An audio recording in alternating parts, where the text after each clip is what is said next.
I don't even know who this woman is. I have no idea who she is, where she came from. This is another scam. It's a political witch hunt. Wait, what was that? Who she is, where she came from. This is another scam. It's a political witch hunt. Hold on to your toothpaste, folks. The sexual abuser Donald Trump is freaking out over the verdict of E. Jean Carroll's lawsuit, which means it's time to dive into the bizarre world of Donald Trump and his latest legal misadventures.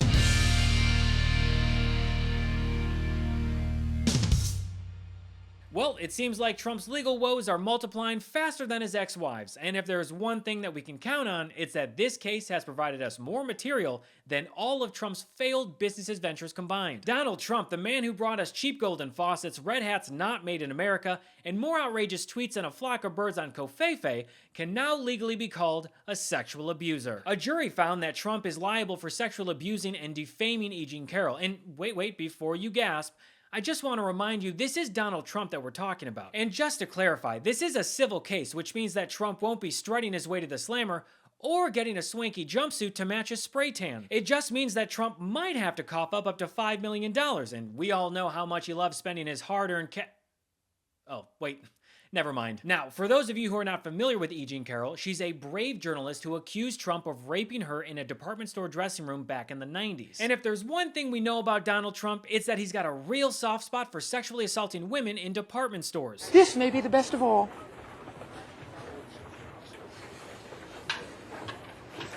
Oh, you dirty boy, you. Oh. Donald, I thought you were a gentleman.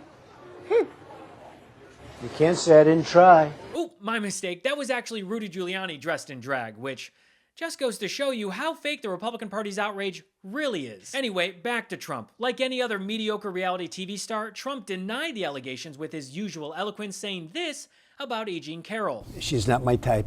Is that really the best defense that Trump could come up with? Your Honor, I couldn't have possibly assaulted her because she's not my type. I only assault people who meet my impeccable beauty standards. It's almost as if Trump lives in a world where not my type is an ironclad alibi. I mean, imagine if we all started using that excuse. Officer, I didn't steal that car. It wasn't my type. I prefer convertibles with better mileage. But hey, let's not forget, folks, Trump is a man of many talents. He can build cheap walls, fire people on reality TV, and now he's added sexual abuser to his resume. I don't know about you folks, but according to Republicans, that makes him the perfect presidential candidate. So when Trump got word of the jury's decision, his response was to release a video on Truth Social that was just off the rails. What else can you expect from a Trump-hating, Clinton-appointed judge who went out of his way to make sure that the result of this trial was as negative as it could possibly be, speaking to and in control of a jury from an anti-Trump area? Trump is attacking Judge Kaplan for being unfair because Trump got called out for trying to make a mockery of the case and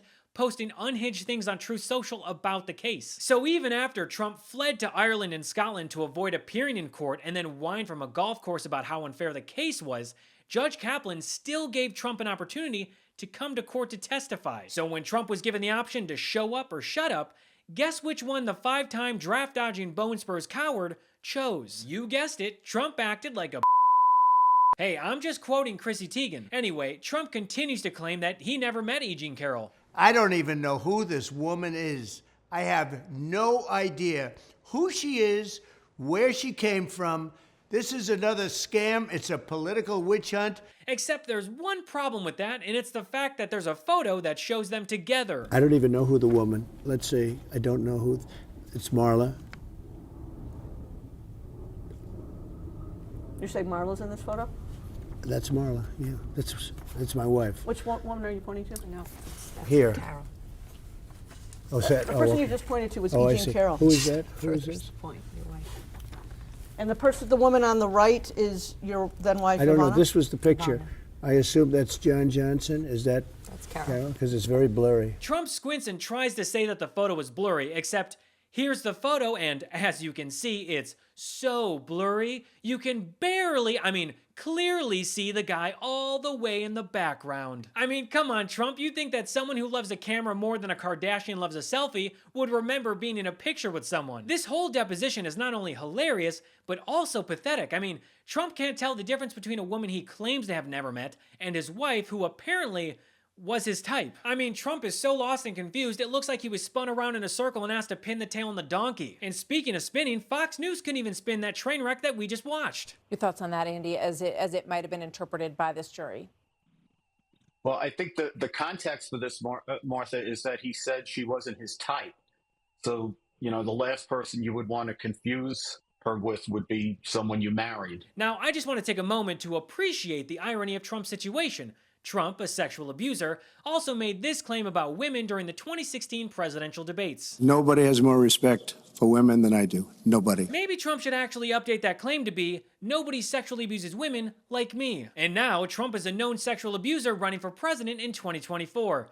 Boy, do Republicans really know how to pick him. But let's be honest, folks, is anyone really shocked? I mean, this is the same guy who boasted about grabbing women by the you-know-what. Attracted to beautiful. I just start kissing them. It's like a magnet. You just kiss. I don't even wait. And when you're a star, they let you do it. You can do anything. Whatever you want. Grab them by the can do anything. And Trump's legal defense was that it was all locker room talk. Locker room talk. That was locker room talk. Okay. That's what goes on. Because nothing says locker room talk like forcing yourself on someone in a department store dressing room. Oh, and that's not all. Here's another excuse that Trump thought was a solid defense. Grab them by the you could do anything. That's what you said, correct? Well, historically, that's true with stars. It's true with stars that they can grab women by the Well, that's what it's. If you look over the last million years, I guess that's been largely true. Not always, but largely true. Unfortunately or fortunately. 1 million years? What the hell is Trump talking about? Homo sapiens evolved 300,000 years ago. Gladiators, who are considered one of the most famous figures from ancient Rome, existed between around 100 BC and 400 AD. And the first movie star was Florence Annie Bridgewood in 1906. But sure, let's go with the defense that his vile behavior is excusable because stars have been assaulting females for 1 million years. Just another example of how this self-proclaimed stable genius is actually a an idiot. Unfortunately, or fortunately, of course. But regardless of what bigoted thing Trump spews or who he sexually abuses, his supporters don't care. Trump's loyal followers are like a flock of seagulls surrounding a French fry in a strip mall parking lot. Their default strategy is to victim blame and attack any woman who dares to challenge their high almighty daddy Trump. I mean, God forbid his diehard supporters think that Trump should be held accountable for his crimes like everyone else in society. You know, Law and Order and all that other crap they whine about. These are the same people that name their kids after him, spend their life savings on him, and violently attack police officers at the Capitol for him. Just wait and see. They'll probably start a GoFundMe campaign to help him pay off those pesky legal fees. And on the heels of defaming E. Jean Carroll, Trump is now trying to attack another person without saying their name. Actual billionaire entrepreneur, Reid Hoffman. This is disgraceful. You have somebody running for office. You have a woman that's financed and lied about it. She totally lied about it by Democrat operatives like just about the biggest one there is. To which Trump is already using his incompetent bobblehead lawyer, Alina Habba, to push that narrative. My question for you is, how is that right. different from millions of political dollars being used to fund Donald Trump's various lawyers, including more than $2 million we believe that you received last year from the Save America PAC? Those are political donations. Yeah, let me answer that question. My my payments are not political. They're from a fund. Donors know what they're funding for. Reid Hoffman hid it, and they hid it. And not only that, there was testimony where this wasn't brought up, and then it was brought up when I pressed on it. So the difference is that reporting for how much I make, as you know, and how much I'm paid is every quarter. We are upfront about it. You know what's not okay?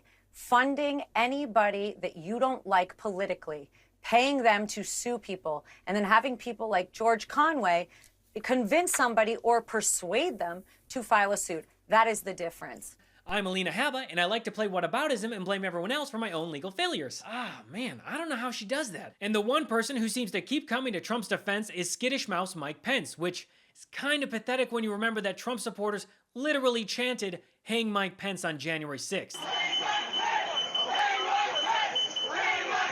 But let's see how Pence defends Trump. My 4.5 years serving alongside the president, I never heard or witnessed behavior of that nature. Of course Mike Pence never saw that. His wife mother doesn't allow him to dine with women or even be alone in the same room with a female unless she's present. That's weird. But what makes Pence's defense of Trump even weirder is when former White House press secretary Stephanie Grisham spilled the tea of Trump's inappropriate behavior with female staffers. Well, I mean, it happened in terms of, he would always comment on women's looks, or, he would even talk to me sometimes about various plastic surgeries, etc.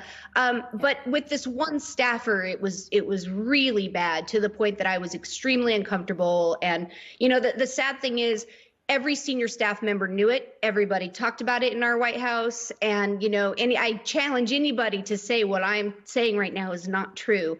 So it happened with her a lot. And again, I did everything I could to keep her off of trips, actually, and to stay with her if she was with him alone, because I was really nervous about what could happen. And this was before I knew kind of any of the E. Jean Carroll allegations. I stupidly did know about the Access Hollywood video, but maybe that was what made me, keep with her all the time. Even Trump's ex-director of strategic communications, Alyssa Farah-Griffin, revealed that Trump's behavior with very young junior female staffers made her feel uncomfortable. Weird, it's almost like Trump has a pattern of sexually harassing, abusing, and assaulting women. But just for good measure, let's see how other Republican lawmakers responded to Trump being found liable of sexually abusing and defaming E. Jean Carroll. So what's your reaction to President Trump being found liable in the E. Jean Carroll case? I hope the jury of the American people reach the same conclusion about Donald Trump. He just is not suited to be president of the United States. Senator Risch, can I ask you about this news about Donald Trump being indicted, or charged? If you're going to throw support behind a 2024 presidential candidate, does this verdict reached today have any impact on that decision? It doesn't. I'm going to stay neutral. I think it's a factor that gets to his electability. It's not a disqualifier, to Manu's point, at this point, but it's certainly not a check in the plus column. The whole situation just highlights the sheer absurdity of it all. It's like watching a reality TV show that's jumped the shark and landed straight into a tank of hungry sharks. It's the kind of circus act that leaves you scratching your head and wondering, how did we get here? But let's not forget the real hero of the story, E. Jean Carroll. She stood up against a man who had the audacity to think that he was above the law, and she did it with grace and bravery. So where does that leave us exactly? Well, E. Jean Carroll might sue Trump a third time after his defamatory and gross comments about her during his CNN town hall. What kind of a woman meets somebody and brings them up, and within minutes you're playing hanky-panky in a dressing room, okay? I don't know if she was married then or not. John Johnson, I feel sorry for you, John Johnson. Mr. President. So let's raise a glass to this latest chapter of legal woes and the Trump tales of turmoil, because it definitely won't be the last one we see this year. Well, until next episode, I'm Gabe Sanchez, and this has been What Was That? If you enjoyed today's episode and want to support the work that goes into creating the What Was That Show, you can join my Patreon at whatwasthatshow.com. You'll get access to early episodes, exclusive bits, behind-the-scenes content, access to the show's private Discord, as well as live Q&As to connect directly with me to offer up comments, questions, and suggested topics to be featured on the show. Thanks again for watching, and I hope to see you over on Patreon.